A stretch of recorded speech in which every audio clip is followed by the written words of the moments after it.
Hi everyone. आज हम ये जानेंगे कि किसी भी सॉल्यूशन में सॉल्यूट और सॉल्वेंट को आइडेंटिफाई कैसे करें, कैसे पता लगाएं कि कौन सॉल्यूट है कौन सॉल्वेंट है।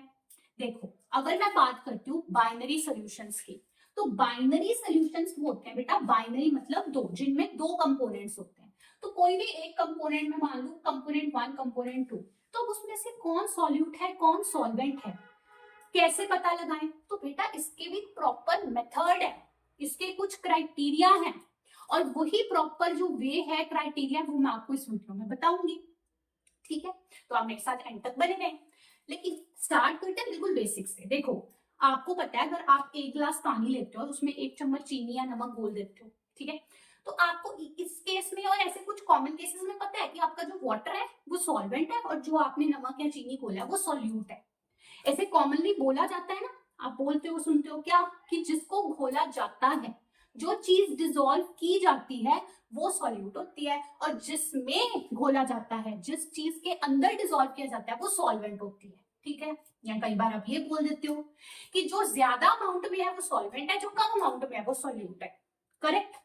लेकिन प्रॉपर एक वे मेथड क्राइटेरिया क्या है सॉल्वेंट को आइडेंटिफाई करना, हर बार तो इतना इजी नहीं होगा सॉल्वेंट सॉल्यूट पहचानना। सो लेट्स अंडरस्टैंड, इधर समझते हैं। ठीक है, वीडियो में क्या, देखो मैं पहले वही एग्जांपल लेती हूँ जो आपका सबसे कॉमन है, जो मैंने अभी बोला क्या, कि अगर मैं शुगर को वाटर में डिसॉल्व करती हूँ, ठीक है, मैंने चीनी को पानी में डिसॉल्व किया और वो जो चीनी वाला पानी बन गया है वो मेरा सॉल्यूशन है, तो मेरे पास वो सॉल्यूशन बन गया। अब पहला जो मेरा क्राइटेरिया है ना, अब मैं आपको लिखवाने जा रही हूँ क्राइटेरिया 1, सॉल्यूट सॉल्वेंट डिसाइड करने का पहला क्राइटेरिया से नोट करें, वो है physical state, physical state of solution. Physical state of solution is same as the physical state of solvent. ये है क्राइटेरिया, मतलब हमें किस पे फोकस करना है, फिजिकल स्टेट पे। तो आप यहाँ पे फिजिकल स्टेट पे फोकस कैसे करेंगे, जैसे देखो शुगर की स्टेट में होता है सॉलिड, वाटर होता है लिक्विड स्टेट में, और जो आपके पास फाइनल सोल्यूशन बना है चीनी को घोलने के बाद पानी में, वो भी तो लिक्विड स्टेट में है ना, तो सोल्यूशन भी तो लिक्विड स्टेट में है। ठीक है, यहाँ तक तो क्लियर है। अब मैंने क्या लिखा, physical state of solution same होती है किसके, फिजिकल स्टेट ऑफ सॉल्वेंट के। तो आपके सोल्यूशन की फिजिकल स्टेट लिक्विड है, लिक्विड है। अब बताओ इन दोनों में से, शुगर और वाटर में से लिक्विड कौन है, वाटर। तो दैट मींस वाटर मेरा सॉल्वेंट है, वाटर मेरा सॉल्वेंट है, और हेंस जो शुगर है वो मेरा सॉल्यूट है। तो ये क्राइटेरिया, इस वजह से, इस बेसिस पे यहां पर वाटर सॉल्वेंट और शुगर सॉल्यूट है। फिजिकल स्टेट ऑफ सोल्यूशन को देखा, ठीक है, वो सेम होती है सॉल्वेंट, तो इन दोनों में से जो भी उसकी स्टेट जैसे है, वाटर है यहाँ पे इसलिए वो सॉल्वेंट है। तो ऐसे डिसाइड होता है एक्चुअली। ऐसे मैं और एग्जांपल लेती हूँ, और इससे जो आपका वो जो चार्ट है ना, जो एनसीईआरटी में भी आपको एक चार्ट है जिसमें आप डिफरेंट टाइप्स के सॉल्यूशंस पढ़ते हो, liquid in solid, solid in liquid, gas in solid, solid in gas, तो उसमें कौन सॉल्यूट है कौन सॉल्वेंट है वो भी आप फिजिकल स्टेट ऑफ सॉल्यूशन को देखकर डिसाइड कर सकते हो। ठीक है, इसी क्राइटेरिया 1 जो मैंने लिखा है इसके बेसिस पे डिसाइड कर सकते हो। तो आओ समझते हैं सभी केसेस को, यहाँ पर देखो उन सभी केसेस को हम यहाँ पर समझते हैं। सबसे पहले मैंने अभी जो आपको बताया, जिसमें मैंने शुगर को पानी में डिसॉल्व किया, तो अब आप बताओ ये कौन से टाइप का था, ये कौन से टाइप का सोल्यूशन था। आप ये पढ़ते हैं ना, आप ये पढ़ते हैं कि टाइप ऑफ सॉल्यूशन, तो ये कौन से टाइप का सोल्यूशन था, ये बेटा सॉलिड इन लिक्विड टाइप का सोल्यूशन था। आप समझे ना, शुगर सॉलिड था और वाटर लिक्विड था, तो मेरा सल्यूट यहाँ पे सॉलिड था और सॉल्वेंट लिक्विड था, तो ये सॉलिड इन लिक्विड टाइप का सोल्यूशन था। ठीक है, अब मैं आपको बताती हूँ next example, gas in liquid type का सोल्यूशन।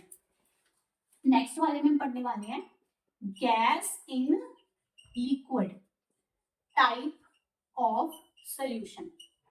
तो गैस इन जो लिक्विड है, इसमें कॉमन एग्जांपल अभी ना आपके घर से एग्जांपल्स हैं, जो आप कोल्ड ड्रिंक पीते हो, कार्बन डाइऑक्साइड गैस उसमें क्या होता है, पानी में डिसॉल्व होती है। सो इस केस में क्या है, इस केस में आपकी जो CO2 गैस है वो पानी के अंदर डिसॉल्व है, पानी आपका लिक्विड है, ठीक है। So it is a gas in liquid solution. Final जो सोल्यूशन बन रही है आपके पास, जो आपके पास बन रही है कोल्ड ड्रिंक या जो भी कार्बोनेटेड ड्रिंक बन रही है, वो किस स्टेट में है? वो भी तो लिक्विड स्टेट में है। तो ये भी उसी क्राइटेरिया से आप सॉल्व कर सकते हो कि जो फिजिकल स्टेट है अपने फाइनल सोल्यूशन की, जो इस केस में क्या है, लिक्विड है, वो डिसाइड करेगी कि मेरा सॉल्वेंट कौन होगा। देखो देखो, कार्बन डाइऑक्साइड और वाटर में से लिक्विड कौन है? लिक्विड तो पानी है, तो पानी मेरा सॉल्वेंट है, पानी मेरा सॉल्वेंट है और कार्बन डाइऑक्साइड मेरा सोल्यूट है इस केस में। सो हेंस मैं बोल रही हूँ कि मैंने एक गैसियस सोल्यूट को लिक्विड सॉल्वेंट में डिसॉल्व किया। सो किसी gas in liquid type of solution. आसानी से हमने सॉल्वेंट पहचान लिया। अपने फाइनल सोल्यूशन की फिजिकल स्टेट को देखते हो, समझे अब आप? और अब आप समझ पा रहे होंगे कि क्यों हम इसको गैस इन लिक्विड बोलते हैं, क्यों यहाँ पे वाटर सॉल्वेंट होता है, कार्बन डाइऑक्साइड सोल्यूट होता है, ठीक है। अब ऐसे नेक्स्ट एक और देख लेते हैं, यानी कि हम देख लेते हैं अब गैसियस की तरफ चलते हैं। कोई गैसियस सोल्यूशन लेते हैं हम, जैसे जो मैंने आपको एक बताती हूँ। जैसे आप देखो, आपका जो आपके अराउंड एयर है, एयर तो गैसेस का मिक्सचर है, ठीक है। उस एयर के अंदर छोटे छोटे डस्ट पार्टिकल्स या कोई पोल्यूशन के पार्टिकल्स होते हैं, तो वो पार्टिकल्स क्या होते हैं? वो तो सॉलिड होते हैं ना। तो अगर मैं बोलती हूँ कि मेरे पास कुछ डस्ट के पार्टिकल्स हैं जो एयर के अंदर प्रेजेंट है, तो एयर तो मेरी गैस है लेकिन डस्ट पार्टिकल्स तो सॉलिड है। तो इस केस में जो फाइनल सोल्यूशन बन रहा है वो है, मान लो, जिसको आप ये कह सकते हो, मान लो कुछ पोल्यूटेड एयर है, ठीक है। जो पोल्यूटेड एयर है वो आपका फाइनल सॉल्यूशन है इस केस में। वो किस फिजिकल स्टेट में होता है? वो भी तो गैसियस स्टेट में होता है ना। है तो वो गैसियस स्टेट में जो पूरी एयर का बन रहा है पोल्यूटेड एयर, सो इसकी फाइनल फिजिकल स्टेट भी गैसियस है। तो वही क्राइटेरिया हम लगाएंगे, क्राइटेरिया 1, कि हमारे जो सोल्यूशन की फिजिकल स्टेट है, जो इस केस में गैस है, वो डिसाइड करेगी कि सॉल्वेंट कौन होने वाला है। तो बताओ जल्दी से, डस्ट पार्टिकल्स और एयर, इन दोनों में से सॉल्वेंट कौन होगा? जो गैस होगा। तो गैस कौन है? एयर गैस है, तो एयर मेरी इस केस में सॉल्वेंट है और डस्ट पार्टिकल्स मेरे इस केस में सॉल्यूट है। इसीलिए मैं बोल रही हूँ कि सॉलिड सोल्यूट को हमने गैसियस सॉल्वेंट में डिसॉल्व किया। तो ये एक किस टाइप का सोल्यूशन हो गया? The type of the solution बेटा is solid in gas. So it is a solid in gas solution. Solid को गैस में डिसॉल्व करा, सॉलिड इन गैस सोल्यूशन। तो आइडेंटिफाई कर लिया आपने सॉल्वेंट कौन था यहाँ, in this case of solid in gas type of solution. उसी तरह लिक्विड इन गैस जो टाइप ऑफ सोल्यूशन आप पढ़ते हो, उसमें भी आप आइडेंटिफाई करोगे सेम क्राइटेरिया लगाकर। देखिए जल्दी से करते हैं।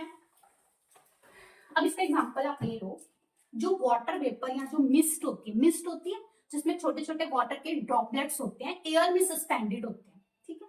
तो वो जो वाटर वेपर, जो वाटर के ड्रॉपलेट्स हैं, जिसको आप बेसिकली बोल देते हो कि मैं इस तरह देखती हूँ, जैसे मेरे पास कुछ वाटर ड्रॉपलेट्स हैं छोटे छोटे, जो कि एयर के अंदर सस्पेंडेड है, जिससे आपकी एक फॉग बनती है या क्लाउड्स बनते हैं या मिस्ट बन जाती है, ठीक है। वो आपका फाइनल सॉल्यूशन है।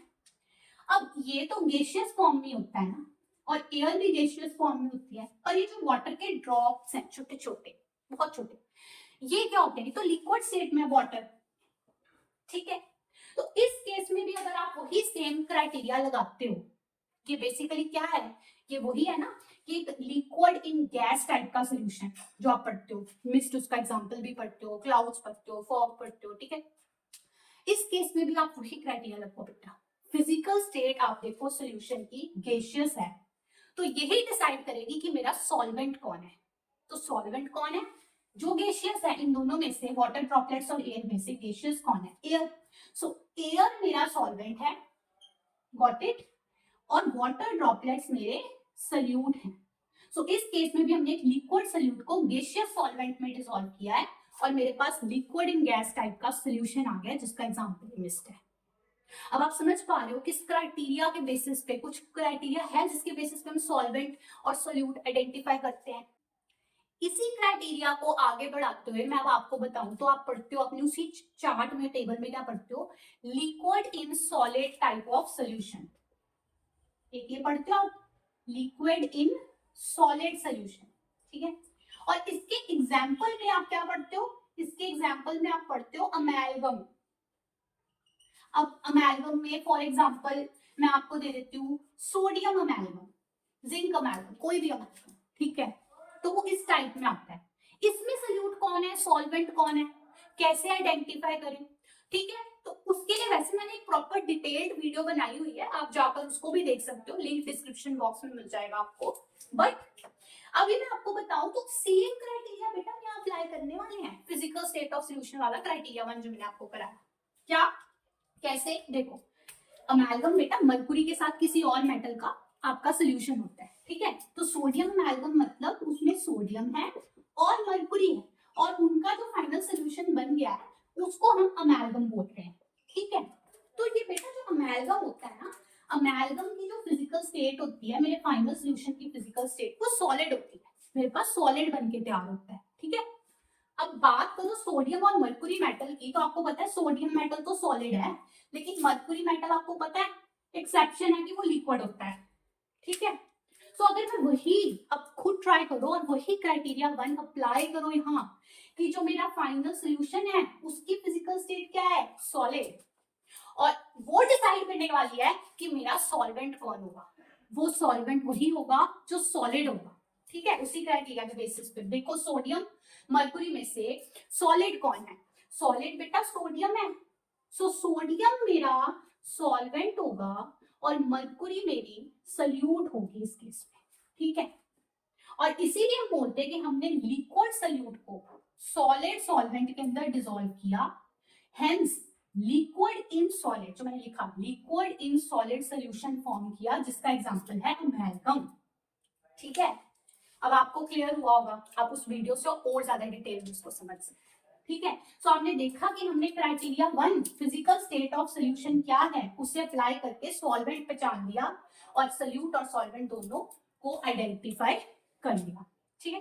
तो ये हर जगह अप्लाई होगा, ये हर उस जगह अप्लाई होगा बेटा, नोट करिए, हर उस जगह अप्लाई होगा जहां सोल्यूट और सॉल्वेंट की जो दो कंपोनेंट्स है ना आपके बाइनरी सोल्यूशन की, उनकी फिजिकल स्टेट डिफरेंट हो, ठीक है। आपने देखे जितने हमने एग्जांपल्स पढ़े, वो गैस इन लिक्विड था या लिक्विड इन सॉलिड था या solid in liquid type of solutions थे, जहां दो कंपोनेंट्स की फिजिकल स्टेट डिफरेंट होगी ना बाइनरी सॉल्यूशन में, वहां ये अप्लाई होगा क्राइटेरिया, ठीक है, फिजिकल स्टेट वाला। अब मैं आपको अगला क्राइटेरिया कराती हूँ।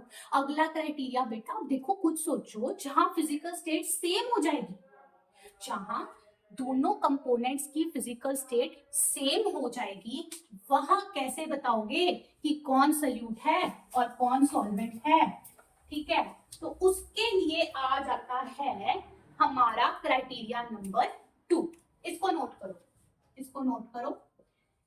क्राइटेरिया 2 क्या है, क्राइटेरिया 2 क्या है, क्राइटेरिया 2 कहता है कि अगर फिजिकल स्टेट सेम हो जाती है दोनों कंपोनेंट्स की, तब जो डिसाइडिंग फैक्टर है सोल्यूट और सॉल्वेंट का, वो डिसाइडिंग फैक्टर है क्वांटिटी, अमाउंट, क्वांटिटी कह लो अमाउंट कह लो, वो डिसाइडिंग फैक्टर है। क्वांटिटी यानी कि हो सकता है मास की फॉर्म में हो, इतने ग्राम इतने किलोग्राम, हो सकता है कि वॉल्यूम की फॉर्म में हो, इतने लीटर इतने मिलीलीटर, ऐसे करके, ठीक है। सो ये क्वांटिटी डिसाइड करेगी अब कि सॉल्यूट कौन है सॉल्वेंट कौन है। हम ये क्राइटेरिया 2 अप्लाई करेंगे कब, जब पहला क्राइटेरिया फेल हो गया, फिजिकल स्टेट जो है वो दोनों कंपोनेंट्स की मेरे सेम हो गई, तो मैं क्वांटिटी से डिसाइड करूंगी। चलो एग्जांपल से बताती हूँ मैं आपको। देखो सपोज करो कि आपने 20 ग्राम ऑक्सीजन की गैस को मिलाया है 200 ग्राम नाइट्रोजन गैस के साथ, ठीक है, नाइट्रोजन गैस के साथ। सो O2 ऑक्सीजन गैस के 20 ग्राम्स को आपने N2 गैस के 200 ग्राम्स के साथ मिक्स किया है, तो जो इनका सोल्यूशन बन गया, जो इनका फाइनल एक सोल्यूशन बन गया, वो भी तो गैसियस बनेगा। इस केस में सोल्यूशन गैसियस बना है, लेकिन दोनों जो मेरे कंपोनेंट्स थे, मान लो मतलब इसको मैं 1 बोल दूं, इसको 2 बोल दूं, जो मेरे दोनों कंपोनेंट्स थे दोनों सेम फिजिकल स्टेट में थे ना, ये भी गैस है ये भी गैस है, तो ऐसे में फिर कैसे डिसाइड करेंगे हम? क्राइटेरिया 2 के बेसिस पे, क्वांटिटी के बेसिस पे, जिसकी क्वांटिटी ज्यादा वो होगा सॉल्वेंट। ठीक है, और क्राइटेरिया कहता है कि जिसकी क्वांटिटी ज्यादा वो होगा आपका सॉल्वेंट। ठीक है, तो अब इन दोनों में से बताओ, ऑक्सीजन और नाइट्रोजन गैस में से किसकी क्वांटिटी ज्यादा है? नाइट्रोजन गैस की क्वांटिटी ज्यादा है 200 ग्राम, ऑक्सीजन गैस तो केवल 20 ग्राम है। सो नाइट्रोजन गैस मेरी सॉल्वेंट है इस केस में, और ऑक्सीजन गैस मेरा सल्यूट है इस केस में। ठीक है, तो ऐसे डिसाइड करेंगे जब फिजिकल स्टेट सेम हो जाए। अब इसी में मैं एक और एग्जांपल लेती हूँ, चीजें और क्लियर हो जाएंगी क्राइटेरिया टू क्वांटिटी का। सपोज आपने क्या किया, आपने 10 ml इथानॉल को, जो कि आपकी एक अल्कोहल होती है, उसको 100 ml वाटर में मिला दिया, और उनसे भी एक फाइनल सोल्यूशन बन गया, जो अल्कोहल और वाटर का सोल्यूशन बन गया। तो इस केस में जो फाइनल सोल्यूशन बना है वो तो लिक्विड बना है, और जो अल्कोहल है वो भी लिक्विड थी, और जो वाटर था वो भी लिक्विड था। अगेन मेरे जो दोनों कंपोनेंट्स हैं उनकी फिजिकल स्टेट सेम हो जाती है, लिक्विड लिक्विड, तो मुझे क्वांटिटी से डिसाइड करना पड़ेगा कि सॉल्वेंट कौन है और सॉल्यूट कौन है। जिसकी क्वांटिटी ज्यादा वो सॉल्वेंट। सो ये जो 100 ml वाटर है इस केस में 100 ml है, ज्यादा अमाउंट में है, ज्यादा क्वांटिटी में है, तो इसलिए ये मेरा सॉल्वेंट है। और जो अल्कोहल है इथानॉल वो कम अमाउंट में है, 10 ml है, सो इसीलिए वो मेरा सॉल्यूट है। तो आप समझे कि सेकंड क्राइटेरिया क्या होता है, क्वांटिटी वाला। ठीक है, ऐसे केसेस में वो आपको हेल्प करता है। ठीक है, ऐसे ही अगर मैं एक और एग्जांपल लेती हूँ, अगेन उसी टेबल में आप पढ़ते हो टाइप्स ऑफ सॉल्यूशंस में, आप पढ़ते हैं सॉलिड इन सॉलिड सॉल्यूशन। जो मैंने अभी आपको कराए वो मैंने देखो ऑक्सीजन और नाइट्रोजन गैस वाला कराया, वो गैस इन गैस था। अल्कोहल को पानी में डिसॉल्व कराया, वो लिक्विड इन लिक्विड टाइप का था। तो ऐसे ही आप सॉलिड इन सॉलिड टाइप का भी पढ़ते हो। इसमें बेटा आप एग्जांपल क्या पढ़ते हो, एलॉयस। अब याद आ रहा है, अलॉयस बेटा आपको पता है किन्हीं भी 2 या 2 से ज्यादा मेटल्स को मिला के उनका सोल्यूशन बनाया जाता है ना, मोस्टली मेटल्स का। तो ये अलॉयस में मान लो, अब सपोज मैंने क्या किया, मैंने जिंक लिया, कॉपर लिया, दोनों सॉलिड थे, दोनों सॉलिड मेटल्स हैं, इनको मेल्ट कर दिया, इनका फिर मेल्ट करने के बाद ये दोबारा जब मिक्स होके नया इन्होंने जो सॉलिड फॉर्म किया वो मेरे पास एलॉय बन गया। सो ये सॉलिड इन सॉलिड टाइप का सोल्यूशन है। इस केस में भी मेरे जो दोनों कंपोनेंट्स हैं जिंक और कॉपर, उन दोनों की फिजिकल स्टेट सेम है, सॉलिड सॉलिड। तो मैं कैसे डिसाइड करूं कि कौन सॉल्यूट है कौन सॉल्वेंट? तो क्राइटेरिया 2 अप्लाई करेंगे, क्वांटिटी वाला। अगर सपोज मेरा जो अलॉय है ना, सपोज इस अलॉय में मेरे पास क्या है, 70% कॉपर है, 30% जिंक है। ठीक है, मुझे उसकी कॉम्पोजिशन दी हुई है कि उसमें 70% कॉपर 30% जिंक है। तो मतलब ज्यादा कौन है फिर अमाउंट में, क्वांटिटी में ज्यादा कौन है, कॉपर है। सो जो ज्यादा वही मेरा सॉल्वेंट, हेंस कॉपर मेरा सॉल्वेंट होएगा। ठीक है, और जिंक जो कम अमाउंट में है, वो मेरा सॉल्यूट होगा इस सॉलिड इन सॉलिड टाइप के सोल्यूशन में। ठीक है, सो सिंपली अमाउंट के बेसिस पे आप कर सकते हो, आई एम श्योर। ठीक है, अगला मैं अब आपको कराऊंगी क्राइटेरिया 3, जो कम कॉमन है पर जब आएगा तब आप उसमें फंस सकते हो। ठीक है, वो क्राइटेरिया क्या है कि मान लो फिजिकल स्टेट दोनों कंपोनेंट्स की सेम थी, उनकी अमाउंट भी सेम हो गई, अब क्या करोगे? अब कैसे डिसाइड करोगे कि सॉल्यूट कौन है सॉल्वेंट कौन है? देखो बहुत इंपॉर्टेंट केस है, इसे ध्यान से देखना। ये है मेरा क्राइटेरिया नंबर 3। क्राइटेरिया नंबर 3 क्या है? इट इज मोल्स, जो आप मोल कंसेप्ट में पढ़ते हो, मोल्स। इसमें हमें मोल्स कैलकुलेट करने पड़ेंगे, मोल्स फाइंड करने पड़ेंगे और उसके थ्रू डिसाइड करेंगे जिसके मोल्स ज्यादा होंगे वो सॉल्वेंट होगा। ठीक है, फर्स्ट क्राइटेरिया फिजिकल स्टेट था, दूसरा क्राइटेरिया क्या था, क्वांटिटी, जिसकी क्वांटिटी ज्यादा वो सॉल्वेंट। उसी तरह तीसरा क्राइटेरिया मोल्स है, जिसके मोल्स ज्यादा होंगे, जिसके मोल्स ज्यादा होंगे वही सॉल्वेंट होगा। एग्जांपल लेती हूँ, वहां से क्रिस्टल क्लियर हो जाएगा आपको। सपोजेटली मैंने क्या किया, मैंने 10 ग्राम इथानोल जो आपकी अल्कोहल है उसको 10 ग्राम वाटर के साथ मिला दिया। आपने 10 ग्राम अल्कोहल को 10 ग्राम वाटर के साथ मिलाया है। ठीक है, ध्यान से देखो, फाइनल आपके पास उससे एक सोल्यूशन बन गया अल्कोहल का पानी में। अब इस केस में देखो, वाटर जो दो कंपोनेंट्स हैं अल्कोहल और वाटर, दोनों ही लिक्विड स्टेट में है, दोनों ही लिक्विड स्टेट में होते हैं, तो इनकी फिजिकल स्टेट तो सेम है, पहला क्राइटेरिया नहीं लगा सकते। फिर हम जाते हैं, तो आप कहते हो चलो ना अमाउंट से कर लेते हैं। अमाउंट देखो ना, क्वांटिटी देखो, 10 ग्राम 10 ग्राम, दोनों की क्वांटिटी भी सेम है, तो आप सेकंड क्राइटेरिया भी नहीं लगा सकते कि जिसकी क्वांटिटी ज्यादा वो सॉल्वेंट। तो अब हमें थर्ड क्राइटेरिया मोल्स लगाना पड़ेगा, जिसके मोल्स ज्यादा वो सॉल्वेंट। ऐसे केसेस में आप फंस सकते हो, तो इसलिए इस क्राइटेरिया को याद रखो। मोल्स कैसे फाइंड करते हैं बेटा, देखो ये आपको पता होगा, मोल्स कैसे फाइंड करते हैं, जो भी हमारा गिवन वेट होता है, जैसे यहाँ 10 ग्राम है इथानॉल का, 10 ग्राम पानी का, उसे डिवाइड करते हैं। किससे डिवाइड करते हैं, जो भी उस कंपाउंड का मोलर मास होता है, जो भी उस कंपाउंड का मोलर मास होता है उससे डिवाइड करते हैं। तो इथानॉल आपकी क्या है बेटा, C2H5OH, इसका मोलर मास फाइंड करो। 2 कार्बन है तो 2 इंटू 12 प्लस 6 हाइड्रोजन है तो 6 इंटू 1, एक ऑक्सीजन है तो उसका भी 16 हम ऐड करते हैं। जब मैं इसको ऐड करती हूं तो मेरे पास आ जाता है 46, तो 46 ग्राम पर मोल, ये है इथानॉल का मोलर मास। ठीक है, अब उसी तरह वाटर का कर लो। वाटर क्या होता है, वाटर होता है H2O।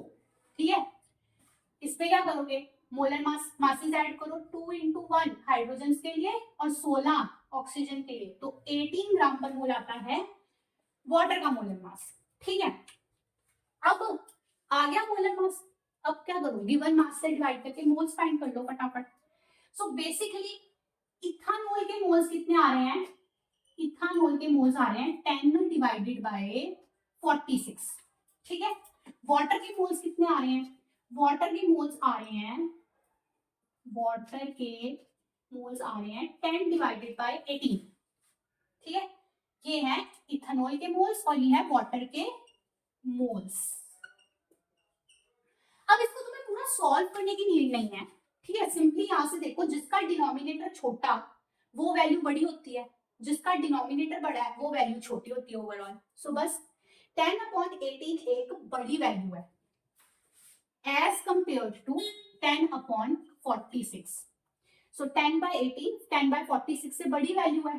ठीक है, आप कैलकुलेट भी करोगे ना इसको, तो ये आ रहा है आपके पास 0.555 और ये आएगा आपके पास 0.217। सो ये बड़ा है इससे, यानी कि वाटर के जो मोल्स हैं वो मेरे पास इथानॉल के जो मोल्स हैं उससे बड़े आ रहे हैं, जिसके मोल ज्यादा वो सॉल्वेंट। सो मेरे पास इस केस में जिसमें 10 ग्राम इथानॉल 10 ग्राम वाटर में हमने डिसॉल्व कर दी, water is the solvent, water is the solvent. ठीक है, समझे इसकी इंपॉर्टेंस, फिजिकल स्टेट सेम हो, दोनों कंपोनेंट्स की अमाउंट भी सेम हो, तो तुम्हें मोल्स पे जाना है, मोल्स फाइंड कर लो, जिसके ज्यादा है वो इस केस में जैसे वाटर सॉल्वेंट होगा। ठीक है, डन है, आई होप आपको क्लियर हुआ हो। इसके बाद मैं आपको एक दो और पॉइंट्स बताऊंगी, वो भी बेटा जरूरी है, इसलिए देखो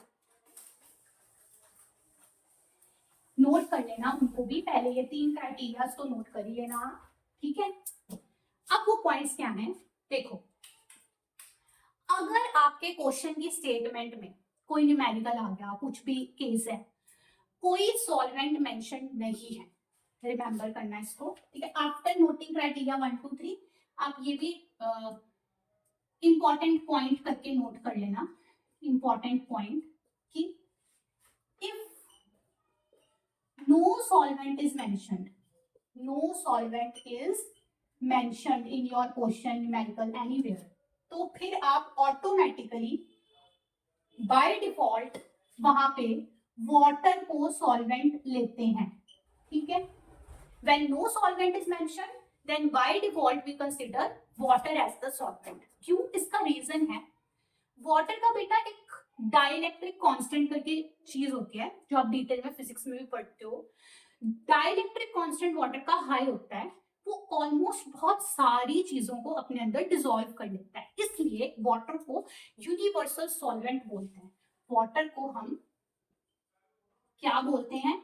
यूनिवर्सल सॉल्वेंट, यूनिवर्सल सॉल्वेंट, ठीक है।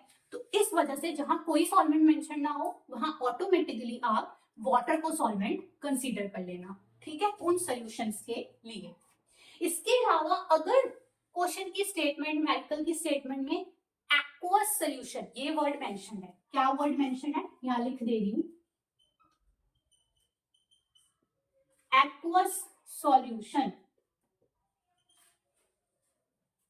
AQUEOUS, एक्वस, ऐसा आपको पूरा लिखा हो या बेटा ऐसे लिखा हो AQ सॉल्यूशन। जैसे सपोज आपके पास ऐसे लिखा है कि NaCl, ऐसे स्टेटमेंट में लिखा है NaCl ब्रैकेट में एक्वस। सो ये वर्ड अगर आपको दिख जाए AQ या एक्वस, तो वहां पर भी वाटर ही सॉल्वेंट होता है, ठीक है। एक्वस सॉल्यूशन का मतलब है पानी में, वाटर में बना हुआ सॉल्यूशन जिसमें वाटर को सॉल्वेंट लिया गया और कोई कोई चीज उसमें डिसॉल्व की गई है, उन सॉल्यूशंस को बोलते हैं एक्वस सॉल्यूशंस। सो ऐसे केस पे तो क्लियर हो जाता है कि वाटर सॉल्वेंट है। जब कुछ ना लिखा है तो बाय डिफॉल्ट वाटर को सॉल्वेंट ले लोगे। इसके अलावा मैंने डिफरेंट डिफरेंट केसेस आपको करा दिए हैं, जहां आप पहले फिजिकल स्टेट के बेसिस पे देखोगे, अगर वो सेम है तो अमाउंट के बेसिस पे देखोगे, वो भी सेम है जो कि कम केसेस आएंगे तो मोल्स के बेसिस पे देखोगे, ठीक है।